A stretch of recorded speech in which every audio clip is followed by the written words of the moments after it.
J'ai peut-être envie de commencer par rapport à l'introduction de Luc, qui a présenté, en fait, je pense, les piliers, les classiques des grosses data, c'est-à-dire c'est très gros, il y a des trillions, des exabits de données, et c'est extraordinaire parce qu'on peut faire toutes ces choses. Est-ce que tout ça, c'est vrai? J'ai juste envie de commencer avec une question assez naïve, mais est-ce que le big data est si beau et si magnifique qu'on l'entend, ou qu'est-ce qu'il y a qui marche peut-être pas si bien et qui devra être travaillé dans les années à venir, les challenges? Je vais peut-être commencer avec toi, Alexandre, parce que c'est à côté. D'accord. Désolé. Non, très bien.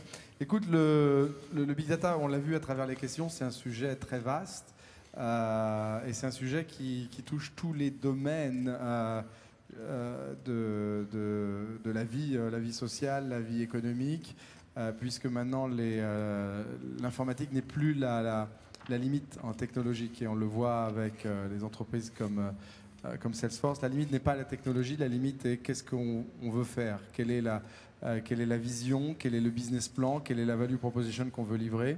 Et c'est pour ça que le sujet est aussi intéressant, c'est que aujourd'hui on est face à une puissance de calcul, une puissance de stockage, une facilité d'accès à des systèmes d'information auxquels on n'a jamais été confronté dans notre vie professionnelle.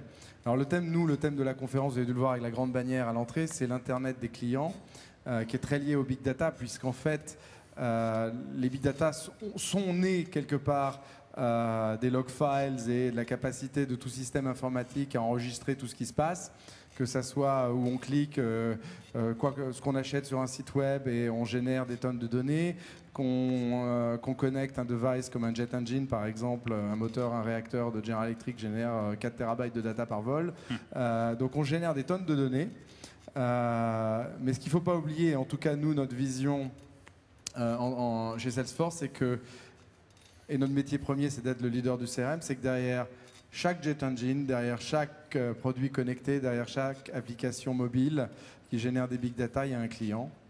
Et donc la question, c'est qu'est-ce qu'on peut faire pour transformer l'expérience. L'expérience peut être une expérience médicale, peut être une expérience de gamer sur une station de jeu, peut être une expérience d'un conducteur dans une voiture. Une question naïve pour toi, mais comment on transforme 4 TB d'informations de données d'un jet de GE ou d'un moteur de GE en client? Alors c'est ça qui est... non, c'est très simple. Vous êtes une compagnie aérienne et le moteur a un problème en vol. Vous voulez que les pièces détachées et les ingénieurs soient à l'arrivée à l'aéroport pour réparer le jet engine. Parce que chaque heure d'attente à l'aéroport va coûter très cher prenons Air France, qui utilise des jet engines sur certains de leurs avions de chez General Electric. Donc c'est comme ça qu'on transforme de la big data en valeur client. Et ça, c'est un exemple d'ailleurs réel de ce que fait General Electric avec Salesforce, où ces térabytes de data générés in flight sont en fait connectés à des business process. Donc il y a des algorithmes qui vont tourner en temps réel et qui vont envoyer des signaux, qui vont transformer ces signaux en ticket dans un call center qui va dispatcher des field technicians, donc des ingénieurs dans l'aéroport, et qui vont s'assurer que les pièces détachées sont provisionnées à l'arrivée pour réparer les problèmes éventuels de vol. Ça, c'est un exemple précis où de la big data est devenue en fait une valeur client. Et ça, c'est vraiment le thème. Pour ça qu'on parle de l'Internet des objets, de l'Internet of Things, de l'Internet of Everything. Nous, notre thème, c'est l'Internet des clients. Le client peut être un citoyen, le client peut être une compagnie aérienne, le client peut être... Je vais prendre un autre exemple dans les big data. Un dernier. On a 1h30, je vais demander. Un exemple qui nous touche tous, qui est je prends l'exemple de Microsoft. Et Microsoft a un produit online qui s'appelle Office 365. Et en fait, ce produit fonctionne sur la plateforme Salesforce. On envoie des signaux quand vous ouvrez Word, quand vous créez un compte, et on va vous aider à maximiser votre utilisation du produit en pouvant générer derrière des campagnes, des rappels, des emails de remerciements et des recommandations de manière à déplacer les dizaines de millions d'utilisateurs du produit vers une utilisation plus poussée. Donc ça, c'est un autre exemple de big data purement orienté marketing, qui est très différent du jet engine, qui est très consumer. D'accord. C'est un autre exemple. Ça me fait une belle transition pour Romain, j'espère que tu es prêt. Donc ce que tu as décrit là, je vais demander aussi si vous pouvez parler au public, parce que j'ai pas envie qu'on fasse juste une conversation comme ça. Mais la question qui me vient à l'esprit, c'est le process que tu as décrit, c'est quelque chose de très classique. Oui. La seule chose qui est moins classique, c'est que maintenant on gère des terabits ou des pétabytes de données. Alors là, tu pourras peut-être rebondir après dessus, mais je voudrais demander Alors en fait, elle est assez liée à la question, si je peux t'interrompre, c'est qu'elle est assez liée à la question du workflow, c'est que pour nous, les big data, elles ne sont pas statiques, c'est un workflow. La question du workflow est super importante en fait. C'est pas le volume qui est important, c'est en fait c'est le workflow. Ouais. Alors Criteo, est-ce que vous avez un beau workflow comme ça ou est-ce que c'est un peu plus messy? Pour répondre à la question de départ qui est est-ce que ça marche, je vais parler de ce que je connais, c'est-à-dire Criteo. Nous en fait on a deux sources de données principales. D'une part, on va regarder toutes les sessions de navigation sur les sites de nos clients, qui sont typiquement des grands sites de e-commerce. Donc on va voir en temps réel ce qui se passe sur le site, quels produits sont vus, quels produits sont achetés, etc. Ça, c'est une première source. Et la deuxième source de données, c'est l'historique de l'interaction des internautes avec les publicités qu'on a affichées, qui sont personnalisées. Donc ça représente 20 téraoctets de données par jour supplémentaires qu'on va traiter, qu'on va passer dans des moulinettes mathématiques, donc les algorithmes de machine learning. Et ça nous permet de faire deux choses. Ça nous permet de générer le contenu le plus pertinent possible dans une bannière publicitaire en fonction de l'internaute qui est en train de voir cette bannière, c'est-à-dire les bons produits, mais aussi la bonne façon de le présenter, les bonnes couleurs, les bonnes animations. Et ça nous permet aussi de prédire la probabilité qu'un internaute clique sur cette bannière et achète un produit, et d'avoir un business model à la performance où on achète des emplacements au volume et on vend à nos clients à la performance. Et donc, est-ce que ça marche? Finalement, ça a révolutionné le niveau de performance sur le marché.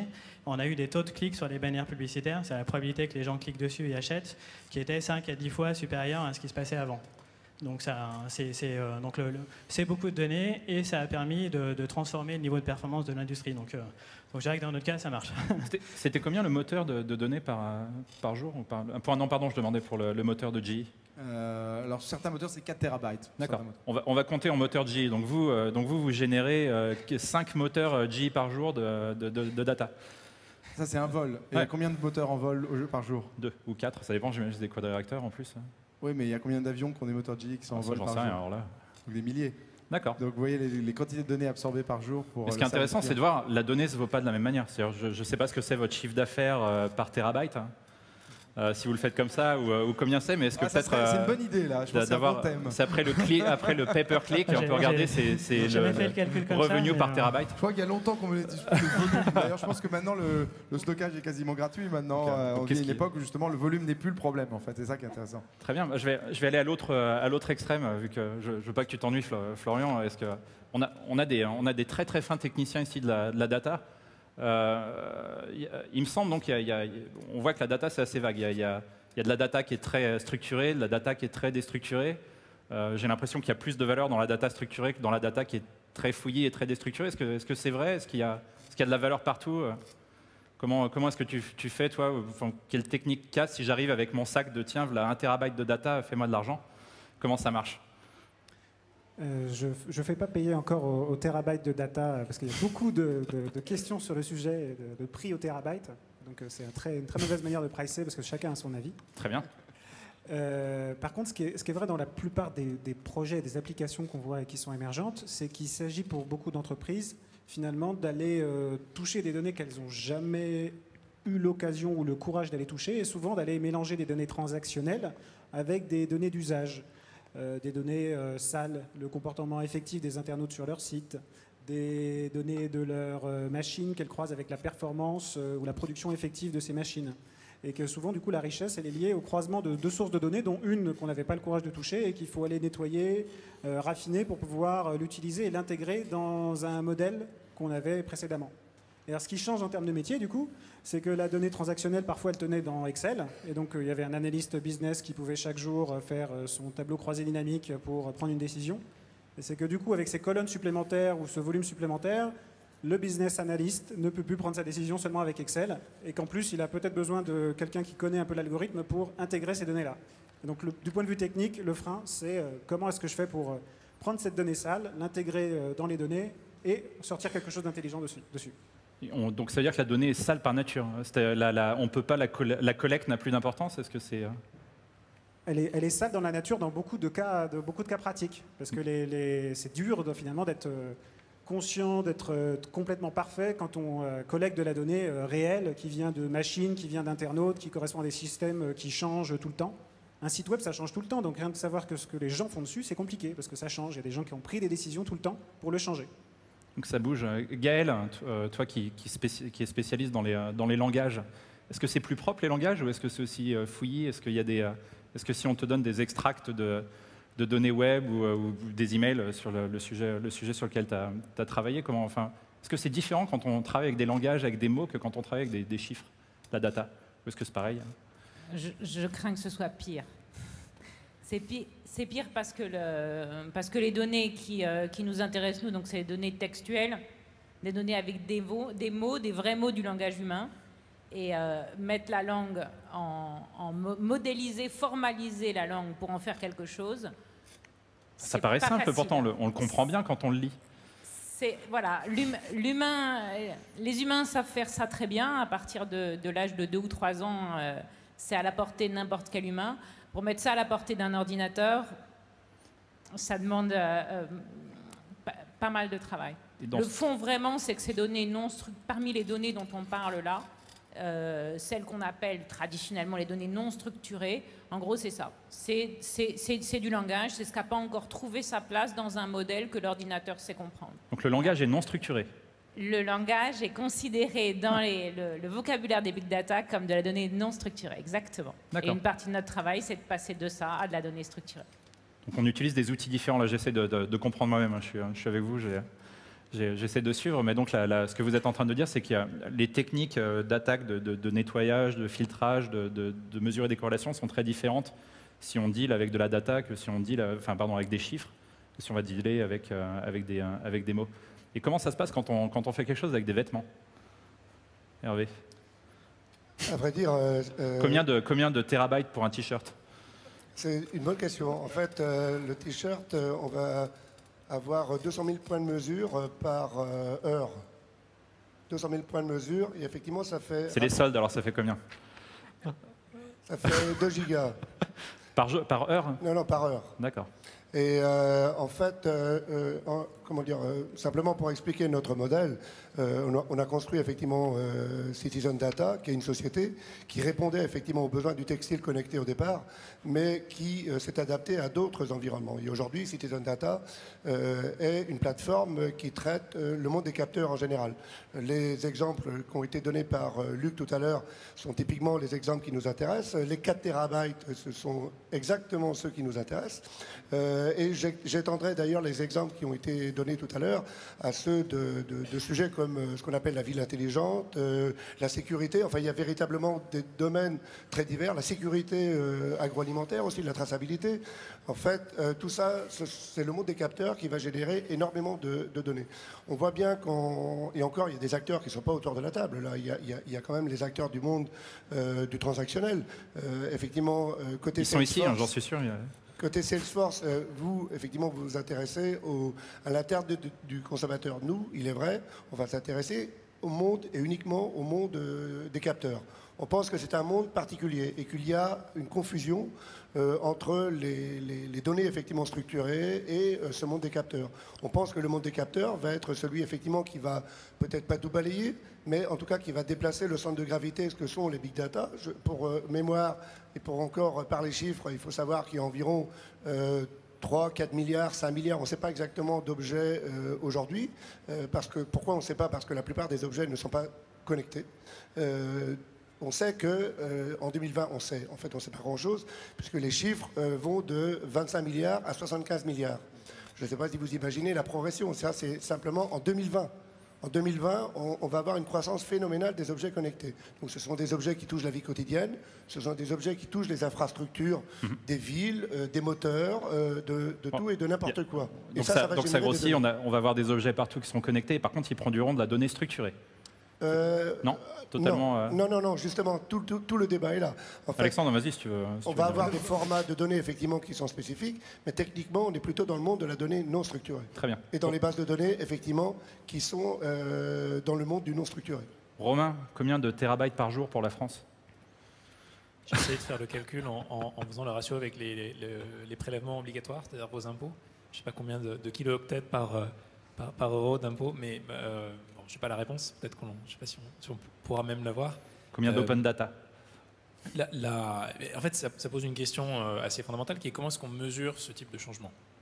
Est-ce qu'on le mesure effectivement à l'échelle des données qui est générée? Est-ce qu'on le mesure au chiffre d'affaires aussi de ces industries qu'on voit émerger? Moi, il me semble que ce qui est le plus frappant dans l'ensemble des exemples qu'on a vus, c'est-à-dire l'aspect transactionnel, les capteurs, la ville intelligente, tout ce qu'on peut imaginer autour de la donnée, c'est plutôt la rapidité du changement que même leur échelle elle-même. C'est très difficile d'avoir même quand on dit c'est 4 teraoctets par réacteur par jour, qu'est-ce que ça représente 4 teraoctets? On peut compter des disques durs. Ce qui est fascinant, c'est plutôt de suivre la courbe de l'évolution de cette quantité de données générées. Et à mon avis, c'est ça qui est disons, l'élément commun de l'ensemble de ces phénomènes, c'est la rapidité de ce type de changement. Et tout ça, ça a une conséquence, c'est que nos institutions, de manière générale, vivent, ou en tout cas réagissent à l'entrée dans cette ère de changement accéléré, violent et très rapide, difficilement parce qu'elles ne sont pas faites pour ça. À la façon de alors la France, on a même finalement une république assez jeune, puisque la 5e c'est 1958, mais même un système relativement stable comme peut l'être les États-Unis ou disons en tout cas nos grandes démocraties, ont quand même été bâtis à la fin de la première révolution industrielle, en se basant sur une forme d'organisation sociale qui certes avait été chamboulée, mais qui voyait apparaître des structures qui sont très largement, en tout cas comparables à celles d'aujourd'hui. Or, ce qu'on est en train de vivre, c'est en 3 ans, 4 ans, 5 ans, 10 ans peut-être, rentrer vraiment de manière... c'est presque un choc pour tous les différents secteurs industriels et toutes les différentes activités humaines, que de se retrouver immédiatement de se retrouver d'un coup avec des enjeux qui ne sont plus du tout les enjeux des métiers des participants de ces différentes industries, mais qui sont les enjeux de la donnée qu'on peut extraire et ce qu'on peut en apprendre. Et donc ça change les relations de pouvoir, ça change la position sur les différents marchés. Et alors, si j'essaie de nous extraire un petit peu du sujet Big Data, voilà, au sens technologique, et que je pars de ce qui est finalement le plus important, c'est-à-dire les conséquences humaines de tout ça, qui je pense, alors c'est à titre personnel, mais peuvent être extrêmement positives en tout cas en termes de ce que ça nous permet, en termes de choix, en termes de liberté, en termes de nouveaux moyens, en termes de nouveaux métiers, mais en même temps en termes aussi de transformation et donc de capacité à se remettre en question et à apprendre finalement de nouvelles, à rentrer un petit peu aussi dans ce nouveau monde. C'est mon chauffeur de taxi d'il y a quelques jours, qui j'avais une discussion et qui me disait bon, de toute façon, c'est très intéressant tout ça, mais donc je fais aussi référence à votre question sur les données d'éducation. Je suis des cours sur Coursera et sur ces plateformes d'éducation en ligne parce que je vais changer de métier. Donc je me demande pourquoi, enfin, qu'est-ce qui vous a amené à faire ça? Et il me dit c'est très simple, c'est les voitures qui se conduisent toutes seules, donc dans 5 ans on n'aura plus besoin de moi. Alors c'est assez rare d'avoir ce type d'interaction, mais ça m'a quand même interpellé.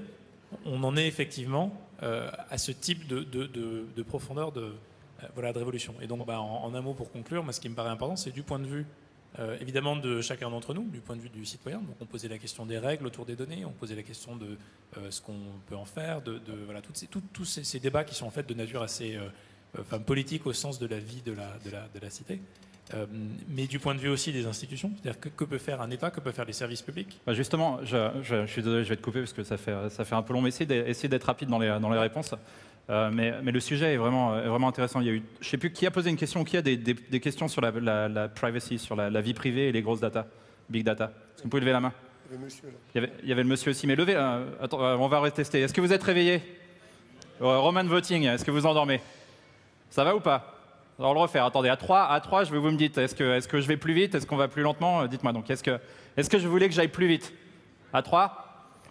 Plus vite? Bon, messieurs, je suis désolé, je vais devoir vous couper un peu plus vite maintenant.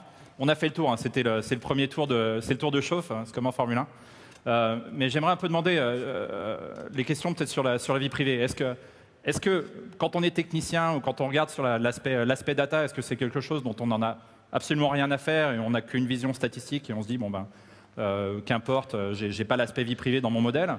Est-ce que quand on fait du business, on se dit pareil, je regarde que l'aspect business model et si je peux le vendre, c'est très bien? Ou comment, enfin, j'ai pas envie de faire une question bateau, mais comment est-ce qu'on intègre ces questions-là? Comment est-ce qu'on intègre ce qui est important pour le business aussi, mais d'être sûr que le client ne se perçoive pas comme quelque part violé presque dans son intimité, de se dire vous me connaissez mieux que mon t-shirt ou que ma femme.